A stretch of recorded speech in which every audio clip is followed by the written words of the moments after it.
Assalamualaikum warahmatullahi wabarakatuh. Teman-teman sekalian, pernah nggak sih kebayang ketika dulu masih ada Imperium Romawi dan Imperium Persia? Waktu itu Imperium Romawi terbentang kurang lebih 5 juta kilometer persegi di sebelah barat, dan Imperium Persia terbentang kurang lebih 7,4 juta kilometer persegi di sebelah timur. Nah, pada saat itu ada suatu peradaban baru yang muncul di tengah-tengah raksasa-raksasa itu, namanya peradaban Islam.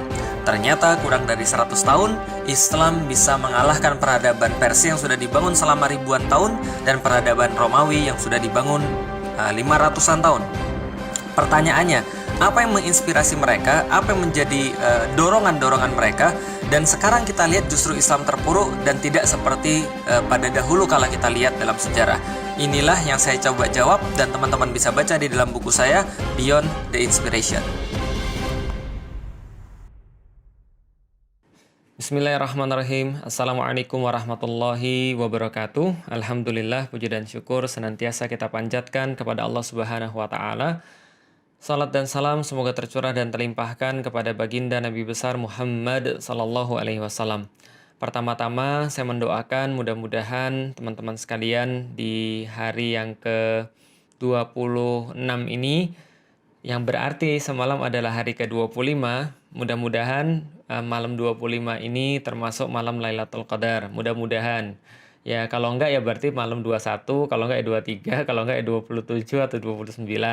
Tapi mudah-mudahan Allah memberikan kita keberkahan, karena sampai jam sekarang sekitar jam 11 ini langit masih sangat mendung, enggak mendung juga enggak cerah, dan mudah-mudahan kita semua diterima oleh Allah. Allah terima sholat kita, Allah terima rukuk kita, Allah terima sedekah kita, Allah terima amal-amal soleh kita, bacaan-bacaan Quran kita, Allah terima semua doa-doa kita, dan mudah-mudahan Allah menjadikan kita termasuk orang-orang yang bersyukur sekeluar daripada bulan Ramadan ini. Alhamdulillah, Alhamdulillah, Masya Allah, Allah jadikan kita sebagai hamba Allah, dan Allah jadikan kita sebagai pengikut Nabi besar Muhammad Sallallahu Alaihi Wasallam.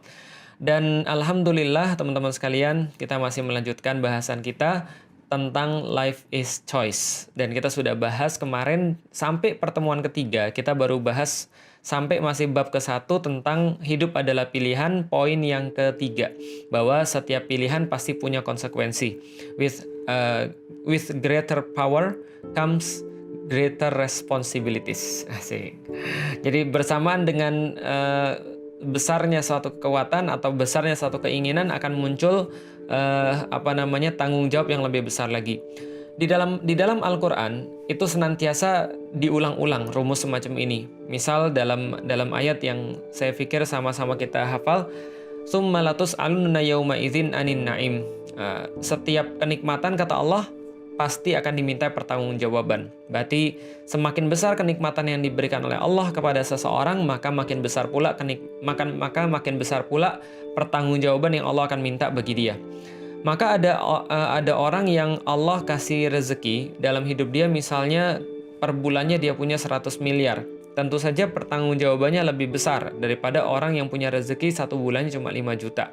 Kenapa? Karena setiap sen itu akan dipertanggungjawabkan oleh Allah. Maka dalam hadis yang lain dikatakan bahwa orang-orang yang kaya itu masuk surganya 500 tahun belakangan daripada orang miskin. Kenapa? Karena perhitungannya banyak, akuntansinya banyak, tebal perhitungannya. Tapi bukan berarti jadi orang kaya itu salah. Tidak juga. Karena orang-orang kaya yang mendermakan hartanya di jalan Allah Subhanahu wa Ta'ala, Allah katakan maka mereka juga mendapatkan kenikmatan-kenikmatan yang utama. Sebagaimana yang terjadi pada sahabat-sahabat yang mereka senantiasa menggunakan hartanya di jalan Allah Subhanahu wa Ta'ala.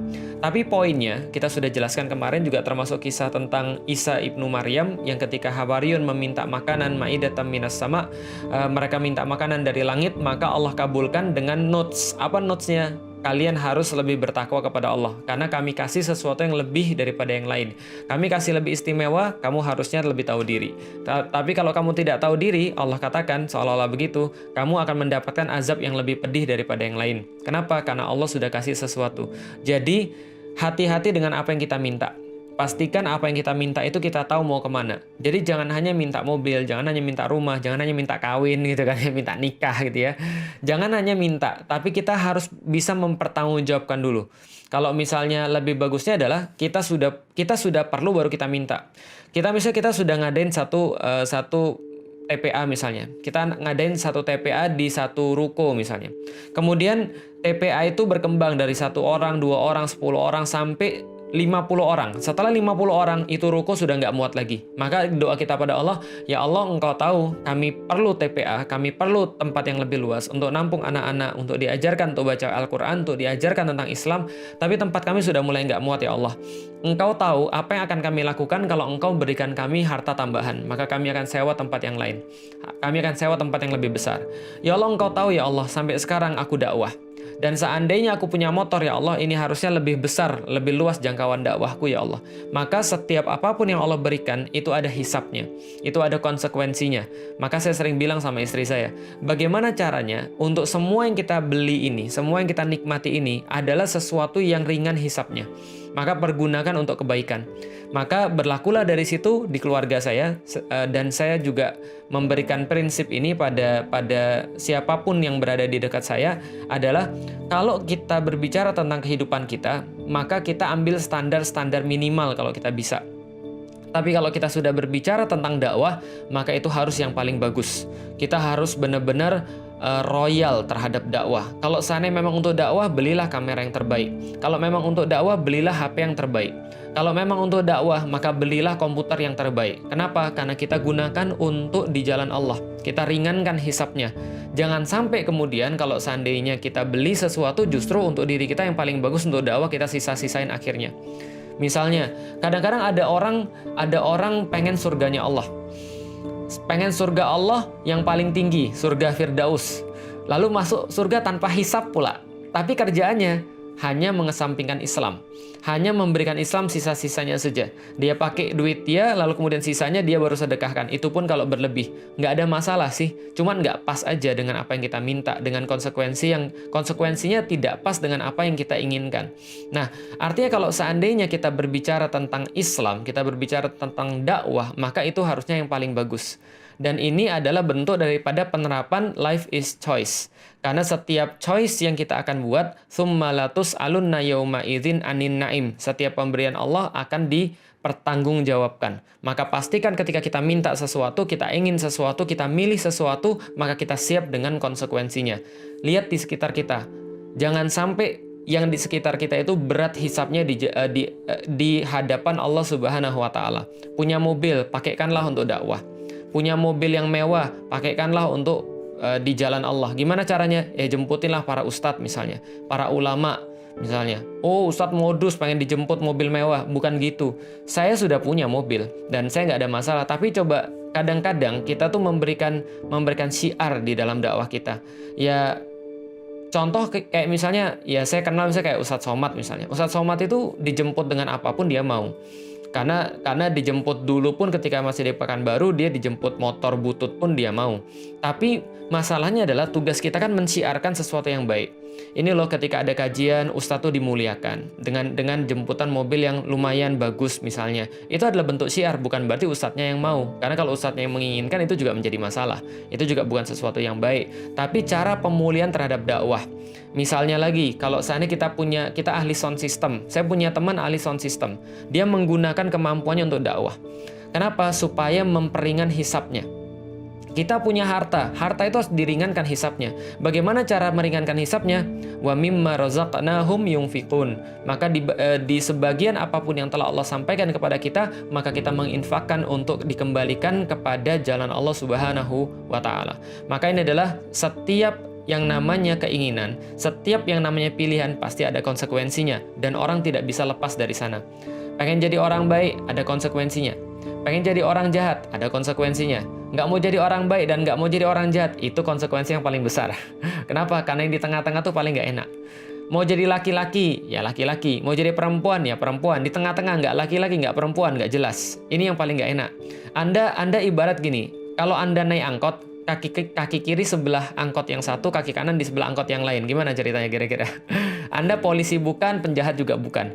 Kalau Anda polisi, pasti banyak yang nggak suka. Ketika Anda menegakkan kebenaran misalnya. Kalau Anda jadi penjahat, ya berarti polisi nggak suka. Kenapa? Karena musuhnya dia. Nah, kalau Anda jadi penjahat enggak, jadi polisi enggak. Di depan polisi Anda berlagak jadi polisi, di depan penjahat Anda berlagak jadi penjahat. Berarti di depan polisi Anda dianggap menjadi orang yang enggak benar, di antara penjahat Anda dianggap intel. Lah berarti ini yang enggak enak, tengah-tengah tuh enggak enak. Laki-laki enak, perempuan enak, di tengah-tengah itu yang enggak enak. Gitu kan ya. Maka ini harus kita pahami bahwa hidup adalah pilihan dan setiap pilihan tuh pasti menimbulkan konsekuensi. Nah, kemarin kita sudah bahas teman-teman sekalian, bagaimana memilih seperti Rasulullah itu mempunyai konsekuensi. Yang saya janjikan ada di dalam surat Al-Fatihah. Teman-teman sekalian, di dalam surat Al-Fatihah itu Allah memberikan satu permintaan yang harus diminta oleh para hambanya, yang merupakan inti daripada suratul Fatihah, yaitu adalah ihdinas siratal mustaqim. Ya Allah, kami meminta jalan yang lurus. Kami meminta ditunjukkan jalan yang lurus. Itu kan permintaan. Itu kan adalah sebuah pilihan. Ya Allah, kami memilih jalan yang lurus. Lebih lengkap lagi, kita menspesifikasi pilihan itu kepada Allah Subhanahu wa Ta'ala. Siratal ladzina an'amta 'alaihim. Ya Allah, kami meminta jalan, bukan hanya sembarang jalan, tapi jalan yang telah Engkau berikan kepada orang-orang sebelum kami. Siratal ladzina an'amta 'alaihim. Sebelum kami yang Engkau berikan nikmat kepada mereka. Ghairil maghdubi 'alaihim waladdallin. Ya Allah, kami tidak mau jalan-jalan orang sebelum kami yang Engkau murkai dan mereka yang tersesat. Berarti kita sampaikan kepada Allah, ya Allah, kita pengen jalan-jalan seperti orang-orang yang terdahulu yang diberikan nikmat, bukan jalan orang-orang terdahulu yang mereka sesat dan mereka dimurkai oleh Allah Subhanahu wa Ta'ala. Yang dimurkai dan sesat daripada Allah Subhanahu wa Ta'ala. Nah, setelah kemudian membahas tentang ini, maka ulama-ulama itu membahas yang dimaksud dengan siratal ladzina an'amta 'alaihim adalah jalannya 4 jenis orang. Yang pertama, minan nabiyyin, yang kedua, minas syuhada, yang ketiga, minas siddiqin, yang keempat, minas salihin. Yaitu adalah jalannya para nabi, kalau enggak mereka para syuhada, kalau enggak mereka para siddiqin, dan mereka para salihin. Dan keempat-empatnya ini, semuanya ini adalah jalan orang-orang yang sengsara dan susah dalam pandangan manusia. Kenapa mereka sengsara? Kenapa mereka susah? Karena itu konsekuensi yang harus mereka bayar ketika mereka memilih siratal mustaqim. Nanti kenapa kita harus memilih siratal mustaqim, kita akan bahas. Yang jelas, kalau Anda mau seperti Rasulullah, kalau Anda mau seperti apa yang Anda doakan di dalam Al-Fatihah, berarti di saat yang sama ketika Anda doa pada Allah, benar-benar berdoa pada Allah, ya Allah, dari awal kita bilang, Alhamdulillahi Rabbil Alamin. Kita puji-puji Allah, kita rayu-rayu Allah, Ar-Rahmanir Rahim, Maliki Yaumiddin. Kita kemudian bilang Allah itu maha besar, maha agung, maha keren, dan segala macamnya. Lalu kemudian iyyaka na'budu wa iyyaka nasta'in. Kepadamu kami menyembah, kepadamu kami memohon ampun, minta tolong ya Allah. Minta tolong apa? Ihdinas siratal mustaqim. Itu intinya. Kami minta jalan yang lurus ya Allah. Apa itu jalan yang lurus? Jalan 4 tadi. Jadi kalau Anda benar-benar minta pada Allah, berarti Anda lagi minta jalan auto fitnah. Jalan di mana Anda pasti susah. Jalan di mana harta Anda akan diuji, jalan di mana jiwa Anda akan diuji, jalan di mana keluarga Anda akan diuji, jalan di mana keseluruhan hidup kita akan kemudian terbolak-balik, sulit, capek, sebagaimana yang pernah dijalani oleh Rasulullah Sallallahu Alaihi Wasallam. Ini jalannya para nabi, jalannya para syuhada, jalannya para siddiqin, jalannya para salihin. Kenapa? Yang kita minta adalah tempat kayak mereka. Tempat kayak mereka pasti dapatnya di surga. Maka ketika kita pengen tempat kayak mereka, Allah kasih tahu ini jalan satu-satunya. Jadi ini adalah price to pay. Ini adalah price tag-nya. Price tag-nya adalah Anda harus mengorbankan anfusahum wa amwalahum bi anna lahumul jannah. Mereka harus mengorbankan anfus mereka, mereka harus mengorbankan amwal mereka bi anna lahumul jannah. Lalu Allah ganti dengan surganya Allah. Dan nabi, syuhada, siddiqin, salihin itu nggak pernah leha-leha, nggak pernah hidupnya dalam tanda kutip ya, itu seperti ideal. Walaupun kalau kita tahu nanti ini adalah hidup yang paling ideal. Tapi menurut orang kebanyakan, mereka bilang ini sulit, ngapain? Tapi inilah jalan yang harus kita pilih. Ini adalah price yang harus kita bayar. Contoh misalnya para nabi. Nabi itu sulitnya minta ampun. Rasulullah Shallallahu Alaihi Wasallam itu pernah berkata bahwa dibandingkan dengan cobaan nabi-nabi yang lain, maka apa yang beliau alami itu jauh lebih besar. Karena beliau adalah nabi yang terakhir, nabi dengan misi yang lebih besar, nabi dengan tugas yang lebih banyak, maka beliau pun mendapatkan hantaman yang lebih keras daripada nabi-nabi yang lain. Ini yang terjadi pada Rasulullah Shallallahu Alaihi Wasallam. Bayangkan ketika beliau ditinggal oleh Khadijah, ditinggal oleh pamannya Abu Thalib yang selama ini melindungi dia. Tidak ada lagi yang melindungi dia secara fisik dan gak ada lagi yang membuat dia nyaman secara hati. Maka beliau Shallallahu Alaihi Wasallam di saat yang sama menghadapi banyak cacian, menghadapi banyak hantaman, menghadapi banyak kemudian serangan fisik, dan bahkan ketika beliau lagi berharap-harap banget kepada orang-orang yang ada di Taif, itu kemudian diharapkan bantuannya, tapi di saat yang sama orang-orang Taif itu menolak Rasulullah dengan cara melempari batu. Jadi bayangin, ngasih PHP, pemberi harapan palsu kepada Rasulullah. Nggak hanya ngasih harapan palsu, tapi ketika naik beliau dilempari batu. Beliau merasa sedih, beliau kemudian mengadu kepada Allah atas kejadian itu. Maka ini yang terjadi pada Rasulullah. Ketika beliau wafat, beliau sempat berpesan pada Fatimah yang lagi nangis. Santai Fatimah, sudah jangan nangis lagi, jangan sedih. Kenapa? Bapakmu ini setelah ini nggak akan ada lagi yang bisa menyakiti. Kenapa? Karena beliau tahu persis. Fatimah juga tahu persis dalam kehidupan beliau senantiasa dipenuhi oleh ketidakenaan, kesukaran. Maka itu kehidupan para nabi. Kehidupan para syuhada juga sama. Mereka siap untuk kemudian mengorbankan apapun di medan perang. Mereka siap untuk mengorbankan jiwa dan raganya untuk melaksanakan apapun yang Allah inginkan.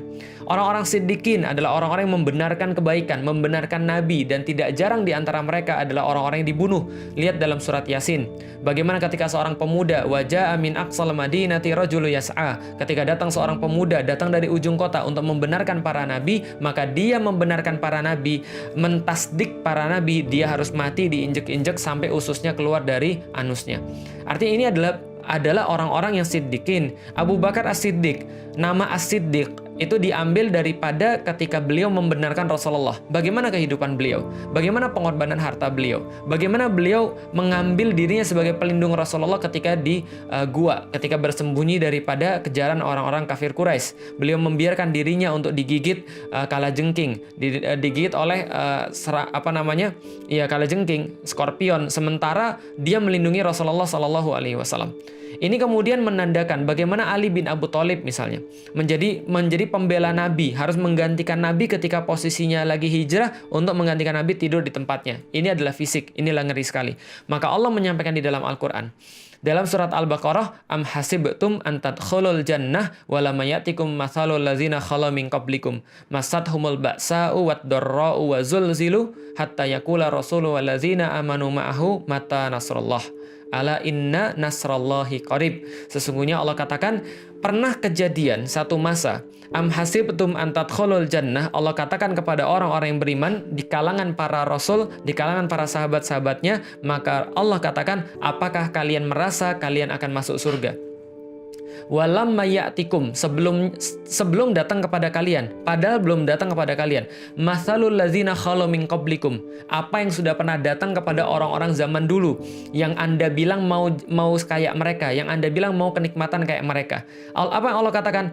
Masathumul ba'sa wad-dharra'u wa zulzilu. Mereka ditimpa, mereka dikelilingi, mereka diliputi oleh apa? Mereka diliputi oleh al-ba'sa. Mereka diliputi oleh propaganda, ejekan orang, bulian orang. Lalu kemudian mereka difitnah sama orang, dituduh segala macam sama orang. Itu al-ba'sa. Propaganda yang keluar daripada lidah orang yang menyakitkan bagi kita. Ini adalah al-ba'sa. Yang kedua, wad-dharra dan wad-dharra. Dharra asal kata dari bahasa Arab, diterjemahkan dalam bahasa Indonesia, dharra, deraan. Deraan itu bersifat fisik, didera fisiknya, ditimpa pakai batu, dilukai, lalu kemudian dibunuh, dicincang, digergaji kepalanya. Ini adalah wad-dharra, wa zulzilu, dan digoncangkan. Orang bilang, kok digoncangkan sih? Ini kayaknya lebih lemah daripada wad-dharra. Salah, zulzilu itu bukan lagi tentang kita, tapi tentang orang-orang yang kita cintai. Karena dakwah itu akan menghadapi masalah pertama diejek, secara propaganda, secara individu dia diejek. Yang kedua, dia akan diperlakukan secara fisik, dia akan diancam secara fisik. Dan kalau tidak berhasil juga diancam secara fisik dan dilukai secara fisik, maka akan ada yang ketiga. Siapa yang dilukai? Yang dilukai adalah orang-orang yang dicintai oleh pengemban dakwah itu. Keluarganya dibuat ragu, keluarganya dibuat jadi pisah sama dia, keluarganya dibuat jadi benci sama dia, lalu kemudian keluarganya diancam. Orang kalau seandainya dia sendiri yang diancam, dia sendiri yang dilukai, mungkin dia bisa bertahan. Tapi begitu anaknya, istrinya yang dilukai, maka dia sudah mulai stres. Ini yang terjadi pada Rasulullah. Ini yang terjadi pada Nabi Musa. Ini yang terjadi pada Nabi Isa. Ketika yang dilukai bukan hanya dirinya, dan para siddiqin, dan para syuhada, dan para salihin. Mereka ini pasti akan diuji dengan semua itu. Salihin itu siapa? Yang berusaha memperbaiki bumi, tapi dituduh sebagai orang yang merusak. Salah satunya. Nah, maka ketika kita berbicara tentang surga yang Allah janjikan, maka surga ini dipenuhi dengan hal-hal yang manusia tidak suka. Sebagai konsekuensi akan apa yang mereka minta. Tapi Allah bilang, kalau kalian tahu tentang apa yang kami janjikan, Allah sudah buka beberapa. Kalau kalian tahu apa yang kalian beli itu, kalau kalian tahu ini offernya kayak apa, tawarannya kayak apa, Anda nggak akan mikir panjang lagi. Allah sampaikan beberapanya. Misal ketika Allah katakan, hal adullukum ala tijaratin tunjikum min azabin alim. Apakah kalian mau untuk berdagang dengan Allah? Bagaimana berdagangnya ya Allah? Tu'minuna billahi wa rasulihi wa tujahiduna fi sabilillahi bi amwalikum wa anfusikum. Kalian beriman pada Allah dan Rasulnya, dan Anda berjihad di jalan Allah dengan apapun yang Anda punya dari harta kalian dan dari jiwa kalian. Maka Allah akan menggantinya dengan surganya Allah. Maka kemudian ketika ini Allah sampaikan, Allah kasih bocorannya. Seperti apa bocoran? Ingat tadi yang saya cerita di dalam surat Yasin, waja'a min aqsal madinati rajulu yas'a, ketika datang seorang pemuda membenarkan para nabi, bantu dakwanya para nabi, sampai dia diinjek sampai mati karena ususnya keluar daripada anusnya. Dia naik ke Allah, lalu dikasih tahu, tempatmu nanti di sini, tempatmu nanti di surganya ini. Lalu kemudian dia bilang, wow, keren banget, tempat gue keren banget, wis, ini kayaknya benar-benar gak kebayang. Allah bilang, perlu apa lagi kira-kira? Ya kira-kira gitu lah ya. Perlu apa lagi kira-kira? Apa yang perlu ditambahin lagi di sini? Atau kamu mau minta apa lagi? Dia bilang sama Allah, ya Allah, boleh nggak saya balik lagi ke dunia? Loh, kamu mau hidup lagi? Iya ya Allah, saya mau hidup lagi. Untuk apa? Untuk ngasih tahu orang-orang yang nginjek-nginjek saya. Untuk ngasih tahu mereka yang benci dengan dakwah. Untuk ngasih tahu mereka yang ngebully saya. Bima ghafara li rabbi wa ja'alani minal mukramin. Kenapa aku bisa dimuliakan kayak begini oleh Allah? Kenapa aku bisa mendapatkan kemuliaan yang bahkan aku nggak pernah kebayang? Wa ja'alani minal mukramin, dan aku diampuni Allah, dan aku kemudian mendapatkan semua ini. Ya Allah, kenapa aku bisa mendapatkan ampunan kayak gini ya Allah, dan mendapatkan kemuliaan kayak gini? Ini nggak pernah aku bayangin. Padahal yang aku lakukan cuma gitu-gitu aja, cuma ngajakin orang untuk beriman pada Rasul. Kalau zaman sekarang cuma ngajakin orang untuk nontonin kajian-kajian lewat WhatsApp. Misalnya WhatsApp, datang ya kajian ini online, nanti ya ini kasih linknya ya. Cuma gitu doang, cuma buatin poster, cuma nganterin ustadznya, cuma nyiapin panggungnya, cuma nyediain sound systemnya, tapi mereka mendapatkan pahala yang sedemikian besar. Masya Allah, kenapa? Allah katakan kalau Anda mau bantu Allah dengan harta Anda, dengan jiwa Anda, Allah akan ganti dengan semua itu. Dan setidaknya kita tahu kenapa sulit banget untuk dakwah. Kita dibully, kita diejek, kita difitnah, ya sudah, senyumin aja. Kenapa senyumin aja? Lemesin aja kalau dibilang kaku. Kenapa? Karena itu kita akan dibayar dengan sesuatu yang nggak bisa kebayang. Maka Allah kasih bocoran lagi dari Rasulullah. Rasulullah bersabda dalam salah satu hadisnya, kalau seandainya orang-orang para mujahid itu bisa dihidupkan kembali. Kalau saya para mujahid itu dihadapkan pada Allah dan mereka ditanya oleh Allah, apa yang kalian minta? Mereka bilang, saya mau hidup kembali ya Allah. Pengen hidup kembali? Iya. Untuk apa hidup kembali? Mereka katakan, saya mau hidup kembali, lalu kembali lagi ke dunia, berjihad lagi, lalu syahid lagi. Lalu setelah itu saya akan kembali lagi, minta untuk kembali lagi ke dunia, hidup lagi untuk syahid lagi. Lalu kembali lagi ke dunia untuk syahid lagi. Kenapa? Saking nikmatnya syahid di jalan Allah. Maka di dalam Al-Quran diceritakan, apakah kalian mengira bahwa orang-orang yang syahid itu mati, selesai? Enggak. Mereka hidup di sisi Allah. Mereka diberikan rezeki oleh Allah setiap pagi dan setiap sorenya, melihat tempat kedudukan mereka di surga nanti. Mereka mendapatkan rezeki seperti orang-orang di dunia. Dan kalau mereka bisa ngomong, mereka bisa menyampaikan sesuatu, mereka akan bilang pada keluarga-keluarganya, udah jangan lama-lama di dunia, capek. Udah jangan lama-lama di dunia diejek-ejek orang terus. Udah jangan lama-lama di dunia jomblo terus, gak kawin-kawin. Syawal nanti ditanya kapan kawin gitu kan ya. Itu nggak enak. Udahlah cepet-cepet aja lah. Nah makanya kan kalau yang saya cerita pas ngaji jomblo, Utsman itu punya pasukan azab, pasukan jomblo. Nah mungkin itu cara mikirnya begitu. Kelamaan di dunia, capek ini. Di dunia nggak ada yang mau. Di dunia nggak ada yang suka saya. 8 kali ta'aruf. 9 kali gagal gitu kan ya. Lebih baik aku yang dijanjikan Allah aja deh, manusia cuma PHP doang gitu kan ya. Enggak, yang pengen saya sampaikan gini. Yang pengen saya sampaikan adalah kalau Anda sudah memilih kepada sesuatu dan Allah tunjukkan kepada Anda pilihan itu, kepada kita pilihan itu, ya sudah.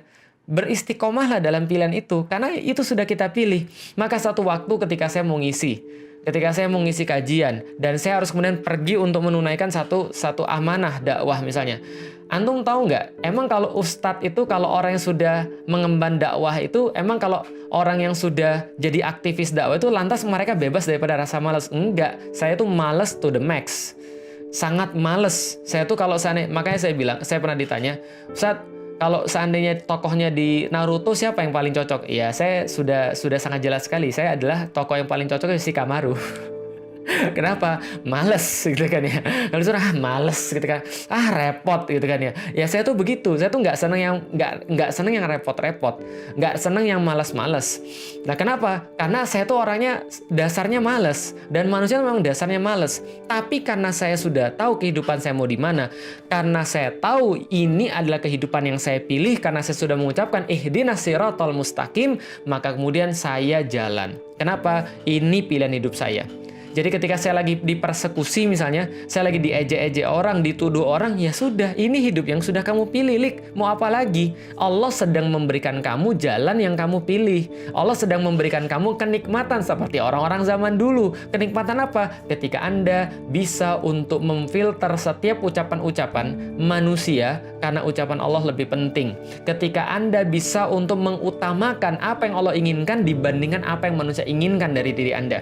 Ketika Anda bisa untuk merasa bahagia ketika Anda dihina-hina, diejek-ejek, dipersekusi oleh manusia, tapi merasa bahagia karena apa yang Allah janjikan pada Anda. Ini yang jalan yang sudah kita pilih. Makanya ketika kita mengatakan ihdinas siratal mustaqim, itu auto fitnah.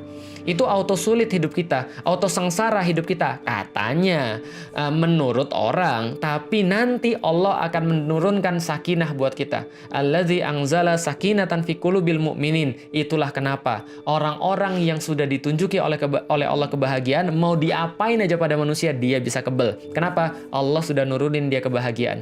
Allah sudah nurunin pada dia ketenangan. Dan siapa yang bisa cabut ketenangan yang sudah Allah kasih? Dan siapa yang bisa kasih pada orang ketenangan kalau Allah nggak mau ngasih dia? Maka lihat aja, orang-orang yang memusuhi dakwah itu hidupnya stres sendiri.